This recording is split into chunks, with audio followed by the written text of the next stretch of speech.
Chapter start करते हैं आज, ठीक है।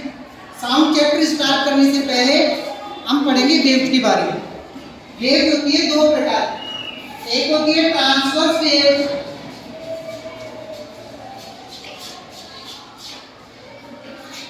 और एक होती है आपकी लॉन्गिट्यूडिनल वेव।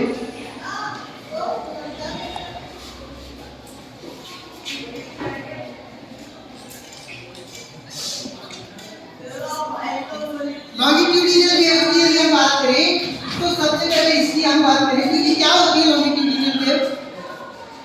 ये वेव जिनमें क्या होती है, जिनकी जो डायरेक्शन होती है ना वो मीडियम के पार्टिकल के, जैसे मीडियम के पार्टिकल की जो डायरेक्शन होगी ना उसी डायरेक्शन में वेव चलेगी। मीडियम के जो पार्टिकल्स की डायरेक्शन होगी सेम उसी डायरेक्शन में वेव चलेगी, तो इसको हम क्या बोलते हैं, लॉन्गिट्यूडिनल वेव बोलते हैं, ठीक है। लॉन्गिट्यूडिनल वेव, इसमें एंगल जो बनता है वो 180 डिग्री का बनता है, ठीक है, 180 डिग्री। यदि आज की बात करें ट्रांसवर्स वेव की, तो ट्रांसवर्स वेव में क्या होता है, अच्छा लॉन्गिट्यूडिनल वेव में क्या होता है, जो पार्टिकल्स होते हैं ना वो आगे पीछे आगे पीछे आगे पीछे आगे पीछे आगे पीछे इस तरह होते हैं, ठीक है, बार बार आगे गया पीछे हुआ, आगे गया पीछे आगे इस तरह होते हैं। ट्रांसवर्स वेव की यदि बात करें तो ट्रांसवर्स वेव में क्या होता है, जो पार्टिकल्स होंगे वो पार्टिकल्स क्या होंगे, up down up down up down up down. जैसे मान लीजिए यहाँ 10 आदमियों की एक लाइन खड़ी कर दी तो क्या करेंगे, एक आदमी अपवर्ड डाउन डाउन अप, लेकिन ये क्या करते रहेंगे, अप डाउन जरूर होते रहेंगे, लेकिन पार्टिकल की जो पोजीशन है वो पोजीशन चेंज नहीं होगी। केवल क्या हो रहा है, यहाँ से केवल स्थिति बदलती जा रही है इस तरह, और आगे मतलब कोई मोशन नहीं हो रहा, केवल और केवल अप डाउन हो रहा है। तो यहाँ पर ट्रांसवर्स वेव में क्या होता है, जो पार्टिकल्स है मीडियम के पार्टिकल्स वो क्या होंगे, अप डाउन होंगे, जबकि यहाँ क्या होते थे लॉन्गिट्यूडिनल वेव में पार्टिकल्स जो होते हैं वो क्या करते हैं, आगे पीछे इस तरह होते हैं, ठीक है। इसको कहते हैं लॉन्गिट्यूडिनल वेव और ये होती है ट्रांसवर्स वेव। यहाँ बात करें, इसके बाद हम बात करते हैं मैकेनिकल वेव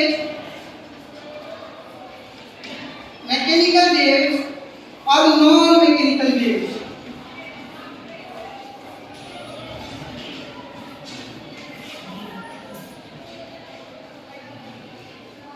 देखो सबसे पहले बात करते हैं मैकेनिकल वेव क्या होती है। मैकेनिकल वेव होती है जिनमें यहां पर मीडियम की, यानी वेव को चलने के लिए, इस प्रकार की वेव को चलने के लिए मीडियम की आवश्यकता होगी, ठीक है ना। किसकी जरूरत पड़ेगी, यहाँ पर मीडियम की जरूरत पड़ेगी। मीडियम के बिना ये जो वेव है वो आगे ट्रेवल्स नहीं कर पाएगी। अब यहाँ पर जो मीडियम होगा ना वो मीडियम सॉलिड भी हो सकता है, लिक्विड भी हो सकता है और गैस भी हो सकता है, गैस, ठीक है। और यहाँ पर देखो मीडियम की जरूरत पड़ेगी तो 3 मीडियम हो गए, सॉलिड, लिक्विड और गैस। इन मीडियम से होकर ये क्या करती है, ये वेव ट्रेवल्स करती है, ठीक है। बिना मीडियम के ये जो वेव है वो ट्रेवल्स नहीं कर पाएगी। जैसे इसका यदि हम एग्जांपल देखें तो इसका बेस्ट एग्जांपल है कौन सी वेव, साउंड वेव इसकी बेस्ट एग्जांपल, क्योंकि साउंड को चलने के लिए मीडियम के पार्टिकल्स की जरूरत होगी, यानी ये साउंड की जो वेव ट्रेवल्स करेगी उसके लिए मीडियम के पार्टिकल्स की जरूरत पड़ेगी। नॉन मैकेनिकल वेव की यदि हम बात करें तो यहाँ पर मीडियम की जरूरत नहीं होती है, मटेरियल और मीडियम यहाँ जरूरी नहीं, ठीक है। ये क्या होती है, इस प्रकार की जो वेव होती है वो वैक्यूम में भी ट्रेवल्स कर सकती है। वैक्यूम का मतलब क्या हुआ, ऐसा स्थान जहाँ किसी प्रकार की कोई एयर नहीं हो, उसको हम बोलते हैं वैक्यूम। तो ये प्रकार की जो वेव होती है वो वैक्यूम में भी ट्रेवल्स कर सकती है। और इसका एक एग्जांपल है जैसे लाइट की जो वेव होती है ना ये वैक्यूम में भी ट्रेवल कर सकती है। वैक्यूम में अगर लाइट की स्पीड की बात करें तो लाइट की स्पीड होती है 3 × 10⁸ m/s। ये लाइट की स्पीड होती है।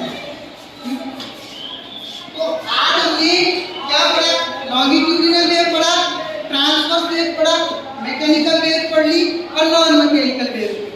इससे आगे हम जो पढ़ेंगे प्रोपोगेशन ऑफ साउंड, साउंड के लिए जो मीडियम के पार्टिकल्स है वो कैसे जरूरी है, यानी एयर से कोई भी मीडियम जरूरी क्यों, तो उसका कल हम एक एक्सपेरिमेंट भी कराएंगे आपको, ठीक है। और आपको इस जो चैप्टर है साउंड चैप्टर, इसके नोट्स भी जल्दी प्रोवाइड करवा देंगे। ओके, नेक्स्ट क्लास कर लेते हैं।